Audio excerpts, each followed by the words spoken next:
રડીશ તો મારા પાટણને કોણ છાનું રાખશે?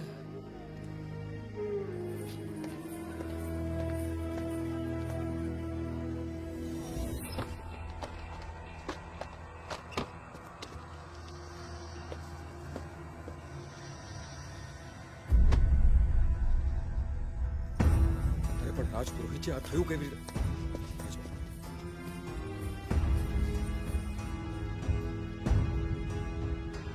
સમય દરેક પીડાને પોતાના ગર્ભમાં સમાવી લે છે. અત્યારે પાટણને જરૂર છે એના મોવડીની, નવા રાજાની. પણ પાટણની ગાદી માટે વિવાહિત હોવું જરૂરી છે. કદાચ તમને યાદ નથી રાયકરણજી, અમારા પરમ પૂર્વજ મહારાજ કર્ણદેવ સોલંકી સમ્રાંગણમાં વીર ગતિને પ્રાપ્ત થયેલા. ત્યારે મહારાણી મિનળ દેવીએ 3 વર્ષના સિદ્ધરાજ જયસિંહને રાજગાદી પર બેસાડીને એમનો રાજ તિલક કર્યો હતો. એ જ ઇતિહાસનું પાટણ આજે પુનરાવર્તન કરવા જઈ રહ્યું છે.